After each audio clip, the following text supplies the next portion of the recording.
what am I gonna pick here? Night of Champions or Forbidden Door 2026? You might have to stick to the end to find out which one was the better show. Bro, it's a sin to lie to people. What am I doing? I'll just say this already. Comparing Forbidden Door to Night of Champions is like comparing apples to actual poop. After watching Night of Champions, I was actually thoroughly surprised that WWE seemed to pull off a half-decent event. And I was like, oh my goodness, this is actually, you know, this is a decent to maybe even good event. Maybe I'm just a hater, but I thought it was like mid, maybe. I thought it was a pretty mid event, and then I watched Forbidden Door and I'm like, yo, Night of Champions is so ass, bro. This company doesn't know what they're doing. What am I watching? I'd be depressed going back watching Night of Champions after what I saw on Sunday. I really thought, like, I had my mind made up at the end of this that, okay, you know what, I'll give WWE this one. This was a pretty good event. No, it's not, bro. Let's stop. I ain't even trying to be a hater at this point, but it's like, is it fair to compare at this point? Because when it comes pay-per-view time, I don't really, it's just, AEW might just be the best in the game at delivering pay-per-views, and they are literally on a generational run with pay-per-views right now. I don't know what other source of crack Tony, I mean, he might have got a different brand of crack, but he's snorting something else that has leveled his game up in a way where it's like the 2000s Eminem. Yes, I said it. I'm getting flamed for that one. I am not going to waste anyone's time going through both of these cards thoroughly. Like, you haven't already probably watched both of these cards, and you've probably heard 1,000 times what has happened from other channels. No one's watching me the first watch. It's not happening, bro. I just find it interesting that for Night of Champions, you had tournament finals matches, and in Forbidden Door, you also had tournament finals matches. But at least in my opinion, the finals matches for Forbidden Door just felt so much higher stakes, man. Like, it just, like, I was actually invested in these matches and the winners, and just Night of Champions for these tournaments, I didn't feel a thing, bro. Like, I wanted Obafemi to win, and I wanted Io Sky, bro. With Jey Uso won King of the Ring, I might not be able to record because I have a monitor right here. I don't think it would have been any more if Jey Uso would have won, bro. I'm getting mad thinking about it. Why is Jey no why is Jey Uso in the finals of King of the Ring? You know, a tournament that's been around for a little while now, and you know, this company's trying to hold this tournament as the highest prestige in the best tournament all year round, which, by the way, is a fat lie, bro. They've been shoving that down my throat like it's Diddy on the scene or something. I've seen what real tournaments are now. Tell me why Jey Uso's in the so-called most prestigious finals of the King of the Ring. This ain't no Cinderella run, bud. Let's calm down. You know, I already said I'm kind of like I'm not a Jey Uso lover or a hater. I'm getting really close there in the hater category, bro. I could have went to Walmart and back 2 times on the busiest day of the week. He still would be doing his entrance, bro. I swear. He hit one of these, bro, and I was like, yeah, I'm taking a piss, bro. This is gonna take forever. What are we doing? His entrance is straight up a match. Like, it's so long, bro. Like, my goodness. Comparing those two in terms of the tournaments they had, which I feel like is a fair comparison, because I feel like that's the best comparison you can do right here, because it's the same situation. They're both the tournament finals. It just, I really just didn't care at all about King and Queen of the Ring. Maybe that's my inner hater coming out. I have no clue, but yeah, I just couldn't. I don't care about King of the Ring. Nothing's happening with this, bro. We're forgetting this in a month from now, unless something actually happens with both of the winners that's actually significant. I have no clue. I can't tell right now, but I will quickly go through both of these events right now and list out my star ratings out of 5 stars for each of the matches. I'm not going to go into full detail in what happened with all these matches, because, like, again, you've probably heard 400 times now what's happened in these matches. I'm just going to say the match, say the star rating, what I liked about the match, move on. things like that, bro, I'm gonna throw up. Night of Champions first match, King of the Ring finals, Jey Uso versus Obafemi. I was heading into this match with the mindset, if Obafemi wins, someone is going to hack the internet and delete all files containing Jey Uso forever and dip, because no way is this gonna, that's not gonna slide, bro. If Jey Uso won, it's not sliding. But King of the Ring finals, Jey Uso versus Obafemi. Obafemi was the winner. I rated this match a 2 stars. If Jey Uso won, this would have been 1. I'm kind of starting to understand more and more of the Jey Uso fatigue, if you will. But yeah, 2 stars. Didn't think the match was anything crazy good, or it was just like get quick, straight into the point. Okay, Obafemi's the winner. There you go. You know, I feel like this was a match that kind of personified who kind of Jey Uso is as a wrestler. He was just kind of doing super kicks and splashes all over the place. I mean, he's been a tag team wrestler his whole career, and they kind of just threw him in the position because he had a really good catchphrase.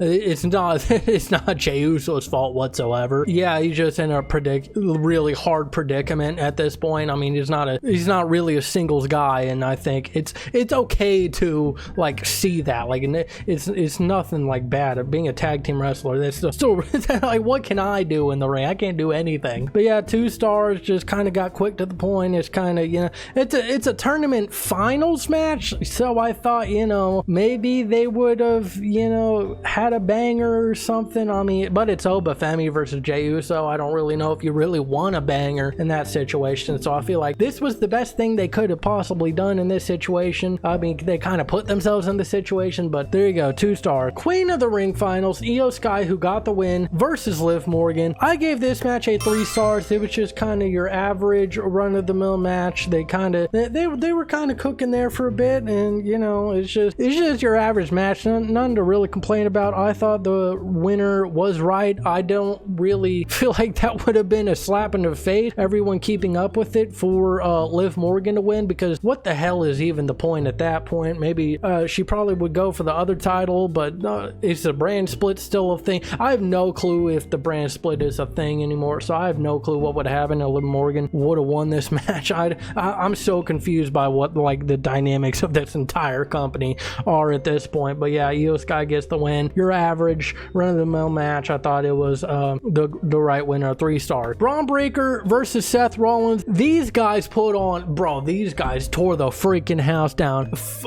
Seth Rollins is the winner, and the star rating for this one, 4.25 stars out of 5 stars. Man, these guys went out there. So far, like, me and like Braun Breaker, I just haven't really got the hype of Braun Breaker. Me personally, I don't really see him like so far with any type of charisma or really good mic skills. I don't really know if they've given him a fair shot, to be honest. But yeah, just not. I'm not a Braun Breaker guy myself, but this match right here, kind of, you know, it's one step closer into making me actually care even a little bit about that Braun Breaker's on this roster. So yeah, 4.25 stars. This match was really freaking good. U.S. Championship match, Ricky Saints versus Trick Williams. Day by day, I forget the United States Championship even exists at this point. Trick Williams won the match over Ricky Saints, 2.5 star match. They didn't really, I mean, I don't think they gave him a lot of time to cook here. I mean, it's just it was definitely a match. They had 2 piss break matches in a row, this one and the next match, so not much to say about it. 2.5 stars, didn't care for this at all. Another United States Championship match for the women. This was erased from my mind that the United States Championship for the women was a thing. Jade Cargill versus Tiffany Stratton, and Tiffany Stratton got the W. I think, what the hell is her name, bro? What? B-Fab? I think that's her. B-Fab, bro? She's the one who botched putting the leg on a rope. Wasn't that B? Bro, get B-Fab out, bro. Go to catering, bud. Like, what are we doing? You can't put a foot on your rope. Practice putting a fork in your mouth, bud. What are we doing? Why are you out here? Let the real women do their thing. I'm a hater. I have no clue what I'm talking about. I had to get that off my chest, bro. I don't even know why she got a shot. I'm just mad, bro. I'm angry. I'm angry at this pay-per-view. We're hyping this up as I saw some people calling this pay-per-view the best WWE pay-per-view of the year. While that might be true, if I look back, my memory is not that good, but if that is true, that this is the best WWE pay-per-view of the year so far, that is so sad. What are we doing watching this, bro? This is just crazy. We gotta sue this. Let's all band together and sue this company. This is bad, bro. What are we doing? This is what are we wasting our time? We got Jade Cargill versus Tiffany Stratton, and we got a cameo from BFAB, bro. People pay money for this, bro. Yo, I can't. I'd be so mad. I'm dying. Yo, imagine paying for a pay-per-view and you see BFAB. I'm refunding, bro. What is going? Yo, I paid $30 a month for BFAB to show up on my screen, bro. What is going on? I don't know why she's catching strays, but it's so funny to me. No, I'm done. My bad. Well, people paying $30 a month to watch BFAB botch someone's putting foot on the road. I'm canceling all my subscriptions, man. Yo, we need BFAB versus Tonga Loa in the main event of a Mania, bro. Just book it at this point. We've done everything. Okay, I'm done now. Jade Cargill versus Tiffany Stratton. Tiffany Stratton gets the win here, and I feel like that was the right winner, but this was a 1-star. This is the definition of, like, you remember the 2010s, like the early 2010s. It's like every pay-per-view, anytime a women's match comes on, everyone just took a piss break. There was no one in the building during a women's matches in the early 2010s. This is one of those matches, bro. Like, what are we doing? This is a piss break match. Nobody cares to, at least for me, in my opinion, no one cares to see this. I didn't care to see this, and the match kind of proved that as well. This was a 1-star match. Didn't like the match at all. Yeah, the piss break of a match right there. And then the final match, the WWE Championship is on the line. Cody Rhodes, the champion, versus Gunther versus Sami Zayn. I kind of, the build for this match, I thought the build was actually intriguing. I actually thought heading into this match that, they did quite a well job at making me believe anybody had a shot at this title, because I truly thought everybody had a good case for winning the title here, and I thought they actually did a pretty decent job with this build. So I was actually kind of hyped for this match, and they delivered, bro, because the ending, we have Sami Zayn winning the WWE Championship. You know what? I'll just say bravo, bro. That was a good match. For the star rating for this match, I give this match a 4.25 stars out of 5 stars. This match freaking cooked, bro. I feel like they gave them respectable time. They went out there, they all put on a show. I feel like all of them have really good chemistry with each other. And yeah, they just went out there and did their thing, and the ending just capped it all off with Sami Zayn getting the title, man, and Cody Rhodes in the corner just looking so pissed. I really hope this is leading to some type of Cody Rhodes heel turn and him maybe getting desperate to get back into the title picture, or maybe feeling disrespected by management or the fans because he's given it his all and it's still never enough, something like that. He's in a freaking multi-man match. Like, what is this? How fair is this? Even though he defends the title once every full moon, but still, I feel like this could lead, it's probably like the 45th tease this year, but I feel like the Cody Rhodes heel arc should, I feel like we should, start taking those steps to get there, and Sami Zayn winning the championship, really good. I enjoyed this match a lot. 4.25 stars out of 5. And I've heard reports that Sami Zayn's title reign is going to be short and they're not gonna do much with it. I feel I've heard people say Brock Lesnar's gonna squash Sami Zayn. If this is like 2019 Kofi Kingston all over again, bro, I don't know how long I'll be watching this product anymore, bro. I'm already on my last leg. I'll be like, dude, I'll be amputated. I might do that to myself if that happens. happened. But other than that, thought the ending was really good. 4.25 stars out of 5 stars. I feel like it was the right winner, and it was good unpredictability to close out the show. Other than that, Braun Breaker and Seth Rollins, another 4.25 star match. Rest of the card you can really skip over. It was just really 2 matches that were good. The rest were mid to sometimes bad. So yeah, but other than that, I feel like those 2 matches really saved this card a lot. Now it's Forbidden Door time. Holy crap, bro.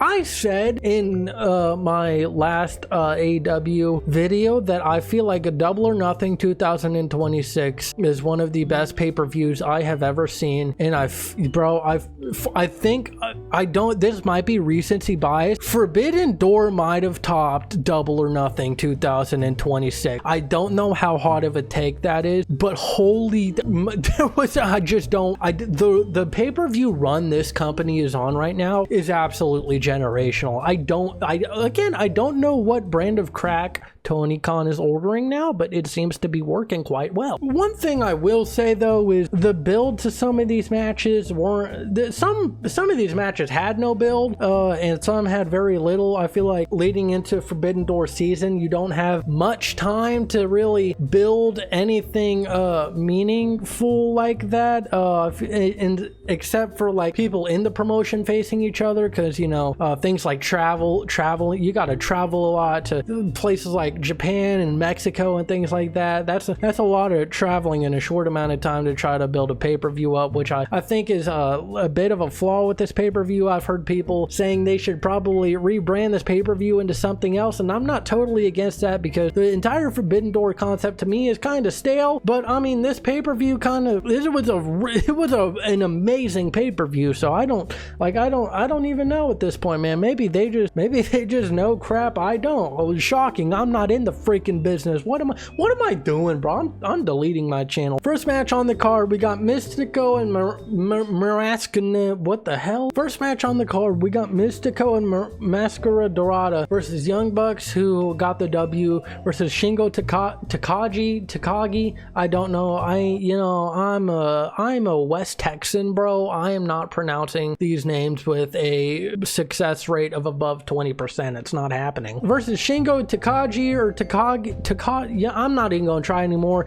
in Titan. And you know what? This was a really good opening match. I gave this match 4 stars out of 5. Just to you know, is a really good opener. They all cooked here, and I feel like one difference between AEW pay-per-views and WWE pay-per-views is that everybody on the Forbidden Door card, even though there was a lot of matches, everybody got respectable time to do their thing and build up a match that everybody could get invested into. In WWE, I just feel like the talent is held back and bound by these kind of restrictions to, you know, for you know, the company to run their commercials and get their ad placements in, and then commercial times, and it's just so many like points you gotta hit to where I feel like they just aren't allowed, the wrestlers in WWE just aren't allowed to go out and do their thing at this point. They're kind of just bound by this time limit. But in AEW, I feel like they just go out there and you're like, okay, you're gonna get a respectable amount of time if you make it on the Forbidden Door, the AEW pay-per-view card, because you know,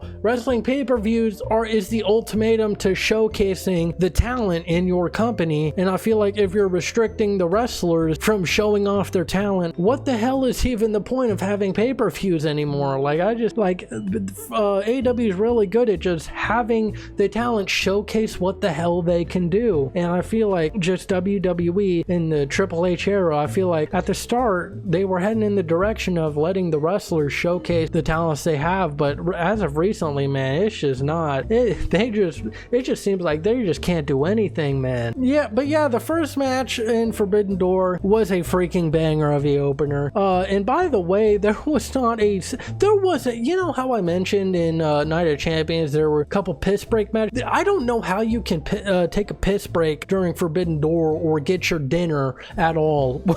You're gonna miss, like I missed a match during this during this pay-per-view because I just had to get dinner. Like the only way you can get up and do something is during hype packages or during entrances. That's the only time. You're not gonna see a single commercial. You're not seeing none of that. It feels like you're actually experiencing something, you know, that you know, is worth your time. And they're actually kind of, even though it goes on really late, even then they're respecting your time and money with the quality that they put out, and I really appreciate that. And I hope they don't head in the WWE direction with advertisements everywhere and commercials every 15 after every single match, bro. Like I really hope they don't head down in that direction. We just don't need any more of that, man. Second match on the card, Kenny Omega versus Zack Sabre Jr. My goodness, man, I keep forgetting what Zack Sabre Jr. is capable of. Since I am a casual wrestling watcher, I don't really watch much except for the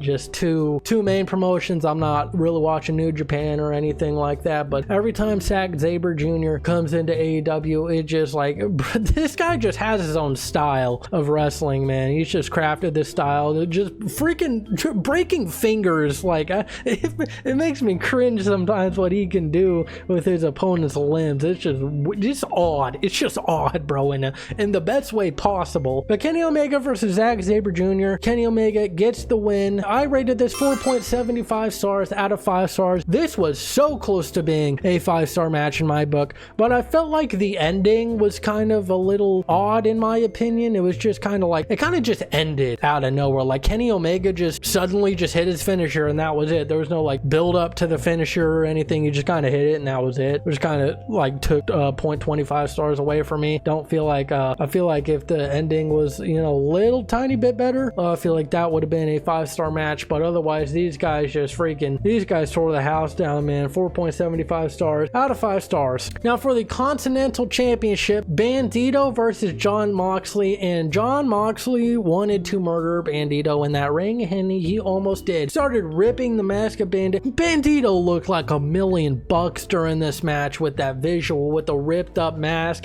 It was kind of like half mask and then half skin, with like blood just rushing down his face. My goodness, he looked insane. And this match cooked as well. I rated this match 4.5 stars out of 5 stars, and Jon Moxley ends up winning this match. I really like the ending sequence of, you know, Jon Moxley holding Bandito in a sleeper hold and then Bandito trying to get out of it, and then he almost gets out of it. He like he gambles and like, you know, does this, then he falls back to try to get Jon Moxley out of the sleeper hold on him, but it just didn't work, and Bandito just kind of just passed out. And my goodness, what a freaking ending, bro. I love that ending so much. 4.5 stars out of 5 stars. Just another really good match. Next match on the card is Pac versus Shota Umino. Don't know if I'm saying that right. Again, look at my melanin levels. It's basically non-existent. But Shota Umino ends up getting the win. This is the match that I kind of like, half of it I didn't watch because I was getting dinner. You know, a dude's gotta eat, you know. I can't just, I'm not waiting till 12 in the morning to eat my dinner. So yeah, this is kind of the match that kind of took the shot. Yeah, I'm not rating this match because I don't think it's fair. I didn't watch it, so just star rating, did not watch. You know, I heard it was a good match though, so yeah, if you want to go back and watch this match, you can as well. Just another really good match apparently. But yeah, from what I saw, it was decent, it was good. So yeah, women's world title match, Starlight Kid versus Tekla, and I will give these two women their props. They built this match in the time they had really freaking well. This is what Forbidden Door should be. Tekla just disrespecting the Stardom brand, and Starlight Kid trying to defend the Starlight brand, and in that trying to capture the AEW Women's World title to show Tekla, hey, maybe don't mess with Stardom next time and maybe put respect on our brand. I feel like stuff like that, it should be the stories for Forbidden Door, but you know, it's all right, I guess. This match, freaking, it was just another banger. 4.25 stars out of 5 stars with Tekla getting the win.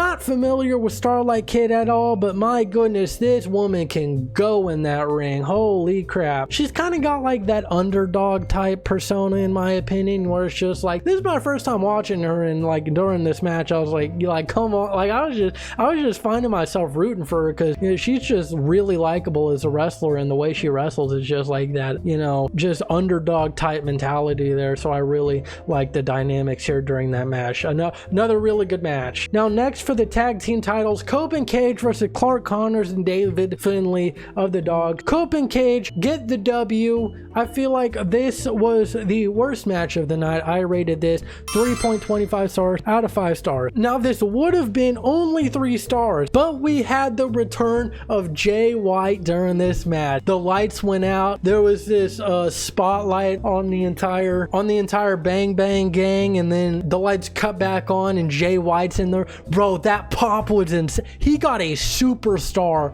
level pop. My goodness, it was insane, bro. But he attacked David Finlay. I think they have a little story there, and Cope and Cage get the win. Very glad Jay White is back, and I really pray for his health and really hope that he actually has a good run this time around and isn't stuck in mid-hell. But yeah, just an okay match all around. 3.25 stars. Would have been only 3 stars if it wasn't for Jay White making the save there. Just the lowest point of the night, and we after this there is no more lows, ladies and gentlemen. Buckle in, because that is, my goodness, that match right there was the piss break of the night, because the rest of this card, generational, bro. Let me just say, generational rest of the card. Owen Hart finals, Maya World versus Mercedes Moné.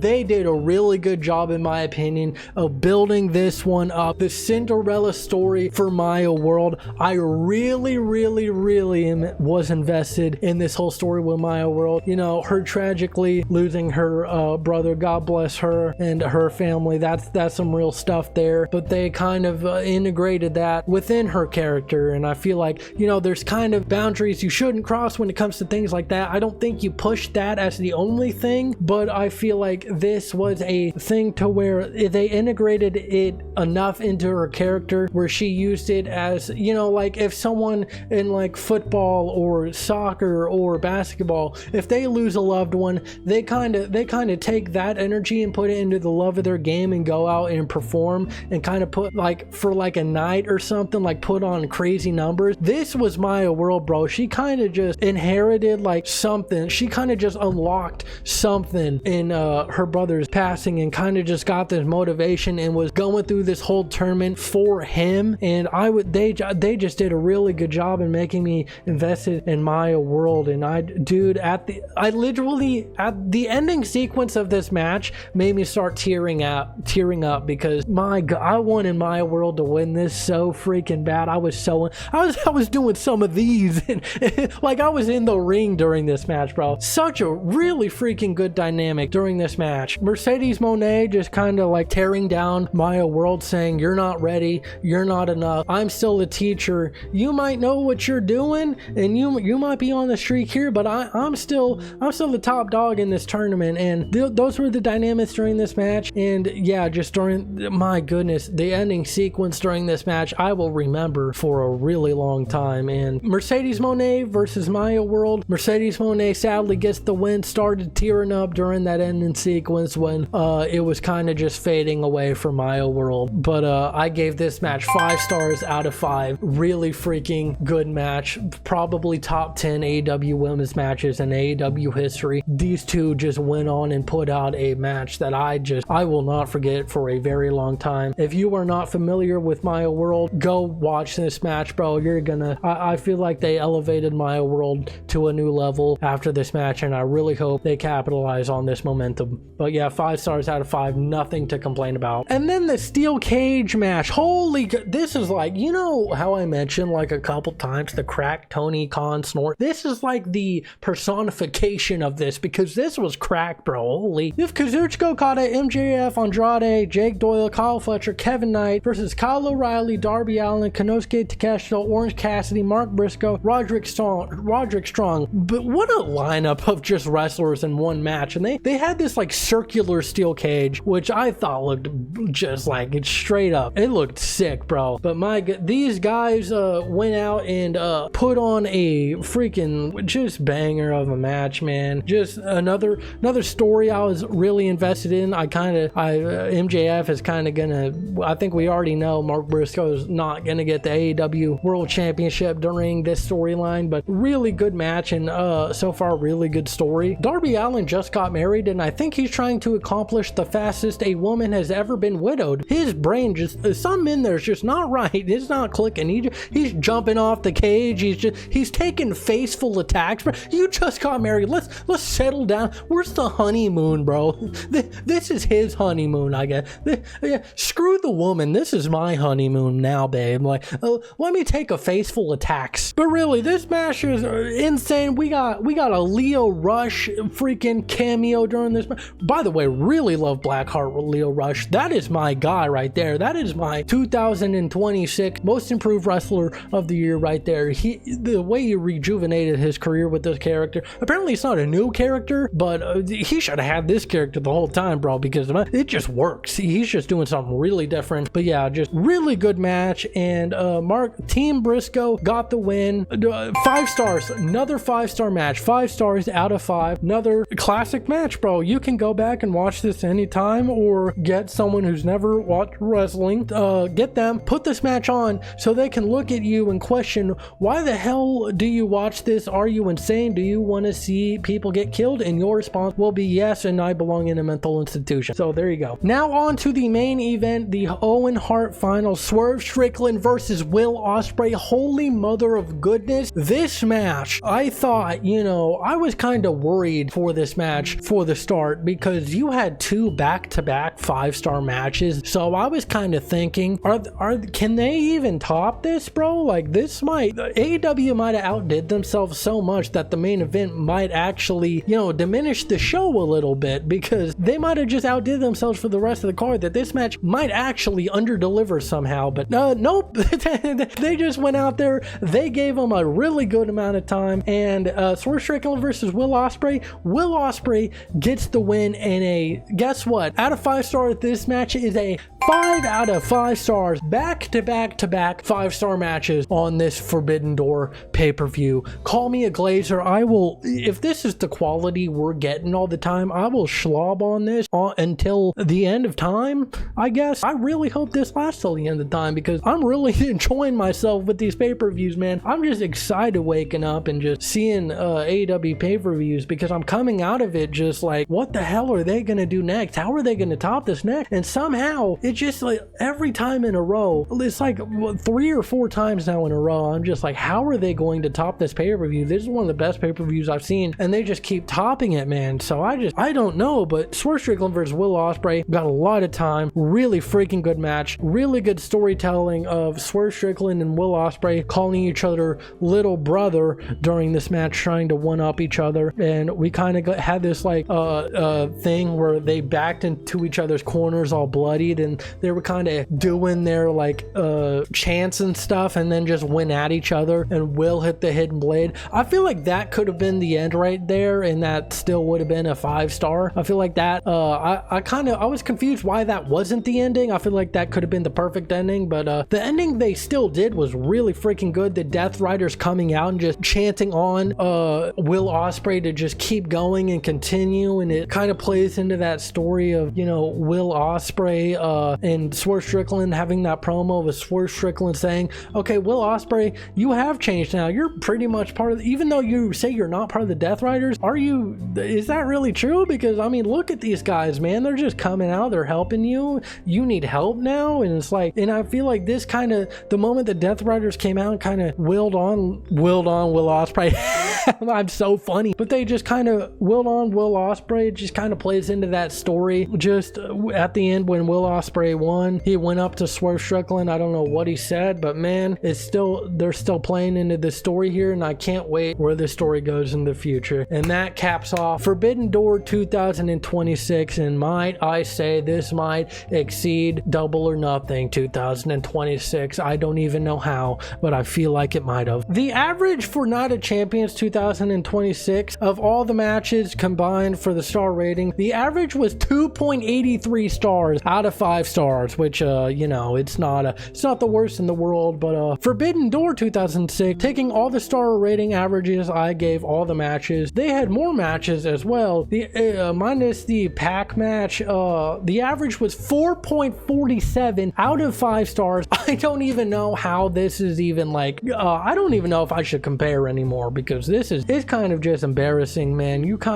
paying like $30 a month or something like that for WWE pay-per-views. I think it's like what, $60 for every AEW pay-per-view. That's a lot of money, man, but they make sure, you know, you spend your $60 and you feel like you've spent the $60 on something you don't regret. But with WWE, it's not even a gamble. It's just you're kind of expecting at this point for it to kind of just be like, what the hell am I doing with my money? I feel like this pay-per-view is still just what the hell am I doing with my money, but just a little less bad with 2 good matches actually. So people are just going to prop it up for those 2 good matches alone, but I feel like the entire card should probably live up to the hype because people are paying to see this. But anyway, I'm just not going to ramble on anymore. But yeah, Forbidden Door just clears it out of the water, man. It's just the personification of what AEW and WWE are in 2026. It is literally right here. These are the examples, and I feel like it